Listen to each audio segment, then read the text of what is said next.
Hey folks, welcome to the Tournament Center. I'm Zach Hill here with Jeremy Dezani, MTG Madness, reigning Pro Tour champion. Tell us what you're playing today. Hi, I'm playing a White-Red mid-range Geist. And what is that deck? Why is it? What does it do in a given game? Okay, this deck is pretty nice because if depend of your matchup, you can play control or aggro. Depend if you play against Zoo or anything.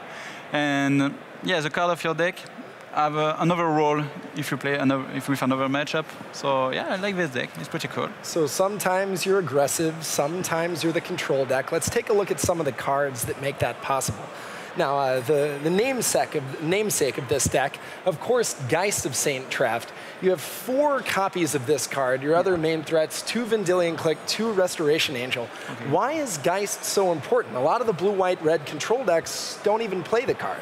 Okay, so Geist is very good because it's a good kill. We have X-Proof. It's very important because in your deck you can not defend your kill.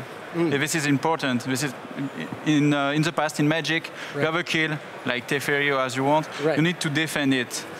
This guy doesn't care. You have not too many cards who can kill him, so yeah, it's a good card, and your kill can only cast only 3. So it's a good card. In addition to that, yeah, it's not like it used to be where you played some 6-mana finisher, you had to counterspell all their terrors. Geist protects itself. Now, why Vendilion Clique and Restoration Angel as well? Okay, Vendilion Clique is good because you have 3 in power, so you can maybe do the effect on your opponent and after kill a creature, like Guest, for example. But against Zo is good too because you can kill Nakatol, some ape or anything. And against control is the best card, the best creature card you can play for sure because you can just remove the combo from your opponent's hand. So yeah, pretty nice. But it's legendary, so you can play too many. 2 is okay. Totally. And then with Restoration Angel, of course, you can reset your Snapcaster Mages and protect your Geist, and we're actually about to look at those right now. So we can move to the next slide. Now, a lot of the decks, almost all of the blue-white-red variants, play some combination of Lightning Bolt, Lightning Helix, Path to Exile, and Snapcaster Mage, who lets you rebuy them. Some people say that this is kind of the core of the deck. Would you agree with that? Or? Yeah, I'm a little agree, yeah. Bolt is very important because if you want to control a little the game, you need to have a response as turn 1. Okay, and a fetch land in Mountain for Lightning Bolt against Zoo is very important. You save so many points against Bird of Paradise and Noble Yarge. Against Pod is very important too to remove the accelerator for not take Pod turn 2. Or, so it's pretty good card, you know. Yeah. Maybe it's the best card of the deck. I don't know. Lightning Bolt is very important. Of course. Lightning Helix is very cool because against Zoo is up. It's so good. You remove a creature, and it's a counter spell because if you kill the creature, you gain life and prevent next bolt. So it's removal and counter spell at the same time. It's perfect against. Against Pod is good too because you can't really part in combo. It's an aggressive plan, so Helix is good for. Pass to Exile is really good because you can play it against Voice of Resurgence, Kitchen Things, all the cards you hate to meet because they have 2 live. So yeah, Lightning Helix and Lightning Bolt don't work really well against. You can play it, but it's not the best. Pass is really the best you can do against. And when you play against Zo, you don't have too many basic lands.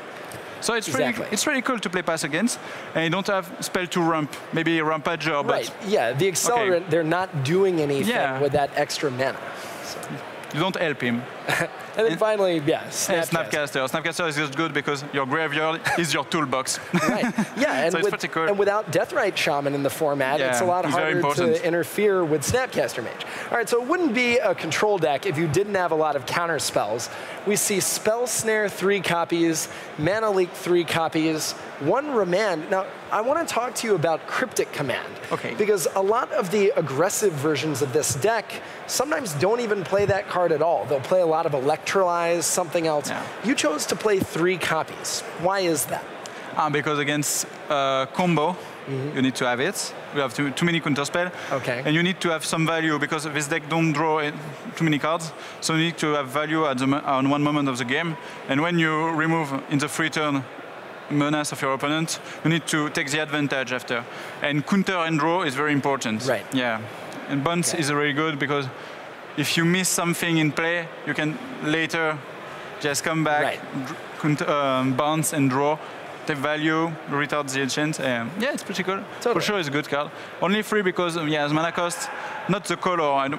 I think 3 blue, it's easy to have in the deck. Really? But 4 is really hard because you need to cast some spell in the same turn. Right. And 4 and Guest, if you want to play Guest and Cryptic, 7 lands is a lot. Sure. So Cryptic Command is a spell for 1 turn. Makes so sense. You don't want to have 4 in your opening hand, and you don't want to have too many in hand. You need to make some things. So the final spell in the main deck I want to take a look at actually is a single copy, 1 Electrolyze. Now, a lot of people play 4 of this card. Some people say the reason to play this deck is to play Electrolyze. I don't know if I agree with that, but why are you only playing 1 copy of this card? Okay, this card is good because you can add value to your deck, but sure. When you play Control, it's okay, you can play 4 of this, but when you have 4 Guest of Synchrast in your free curve, you need to choose your plan. So this card is good because against Affinity or Pod, you can do something good. Against Zoo, 2 damage is not sense because all the creature your opponent have has freed Sockness. Exactly. So Electrolyze don't work against. You side out against Zoo. So it's a removal, but not against the best aggressive deck in the format. So I like this card, but if you play it in 4, again, in the Guest control, you need to choose at the turn 3 if you want to play Guest or Electrolyze. And if this don't work against Zoo, I don't see any reason to play it in this deck. It's a removal spell, but it is when you need removal the most against Zoo, it doesn't actually kill their things. Yeah. All right, let's take a look at the mana base in this deck, the things that you use to cast your spells. Now, there's 2 very important utility lands. We see Tectonic Edge, 2 copies, 4 copies of Celestial Colonnade. Now, the first question I have is, you were mentioning that Path to Exile and Tectonic Edge, not really a good combo. Yeah. Why is this card worth it? Okay, in this is a little different because Tectonic Edge is probably for kills the land, like Celestial Colonnade if you're playing Mirror Match. Raging Ravine against Raging, kills the man land. Sure. Yeah, land utilitary. So, against Spud is good too for kills the land, for counter. I don't remember the I know what you're talking about. The Cavern of Souls. Yeah, not Cavern of Souls, but but Celestial Colonnade is important because in Mirror, you have Blast who deal 3 damage. Right. But 4 in Sickness is not good against Colonnade, and it's really important to have Tectonic Edge in Mirror. Do you find yourself winning a lot of games just with Celestial Colonnade? With Celestial Colonnade, yes. I think it's your kill number 1. Yes, it's only number 2. It's a surprise, but it's pretty close. Also, both kill some opponents. Celestial Colonnade maybe is it's really your kill when your opponent don't have board or card in hand. For sure, you animate your manland and kill 4/4/4, and it's okay. Right, and with 4 Bolt, 4 Helix, and 4 Snapcaster, you can just attack a couple of times and burn them out. Yeah, sometimes you need to finish your opponent with the manland. Too many times. All right, so we see these all the time. Arid Mesa, Scalding Tarn, sack lands. We look at the next slide. Of course, it's the dual lands that you get with them. 2 Steam Vents, 2 Hallowed Fountain, 1 Sacred Foundry. Again, standard in your mana base. Take a look at the next slide for the basic lands and the other mana producers. You got Sulfur Falls, which is interesting. We don't see a lot of that cycle. Why that particular land as opposed to a Mystic Gate or a Filter land or something? Okay, the first reason is if you want to have some red for cast your mana, you play 4 Colonnades. So the first color you miss is red, and you need to have 3 blue for cast your Cryptic Command too. Makes sense. So it's important. And you need to have some of this land for not take damage against Zoo with your Chuck land. So I play 8 fetch land and some Chuck land. So yes, you need to prevent it. You can play like 7 or 8 Chuck land because against aggressive deck, you just help him.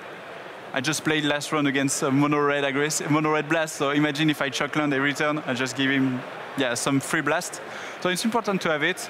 And to have the red, Totally. All right, and we've got the basic lands, of course, now. But really quick, I want to take a look at the sideboard. I think you were telling me earlier that your sideboard was one of your favorite parts of the deck. Now, these are just kind of our answers. Anger of the Gods, Counterflux, Wear Tear. Anger of the Gods, of course, good against Birthing Pod. Counterflux against other control decks. Good against Zoo, too, because, free Sickness is just what you want to do. Oh, okay. Kill Guest of Syncraft. Oh, that makes sense. Of Zoo. Yeah, it's pretty good against Zoo, it's pretty good against Pod, pretty good against Affinity if you don't have a Ravager. So if you don't have a Ravager, it's pretty cool too.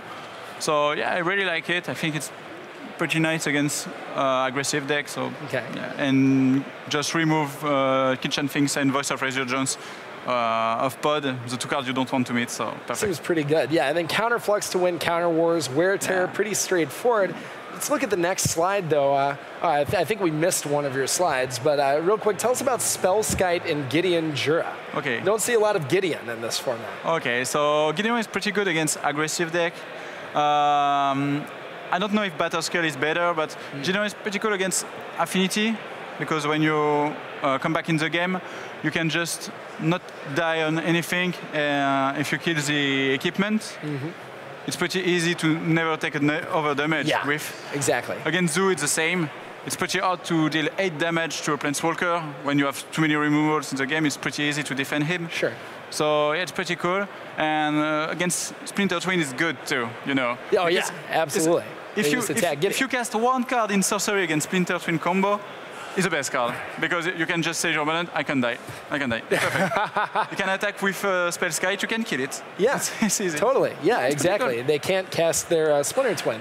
Finally, rest in peace, Stony Silence, Rude Halo, Grafdigger's Cage. 30 seconds. What do each of these come in against? Okay, so Rest in Peace is pretty cool because your 2 worst matchup are maybe Living End and Dredgevine. So it's not the deck you will meet every day, but it's really the worst matchup, so you need to have it. And it's pretty cool against Pod too, because you can remove Kitchen Things, Voice don't work too.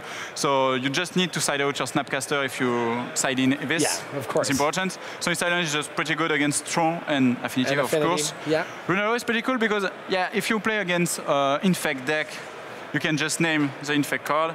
The name creature, you have only 3 different creatures, so it's important. You have it on play, you say, Nexus, or it's important. Against Aura, it's the same. You have only 2 different creatures, maybe. So you just need to have 4 of your 8 skills don't work. Right, it's they pretty put good. A bunch of enchantments on a slippery bogle, and you just name that, and you've got like a 5 for 1. You can name Valakut too against Capshift. It's important. Well, it's perfect. Cool. And then Grafdigger's. And the Grafdigger's only against Pod because I hate this deck, so I really want to have something to do. Awesome. All right, Jeremy Dezani, MTG Madness. I'm Zach Hill. That's Blue-White-Red Geist. Let's go back to Rich. See you guys.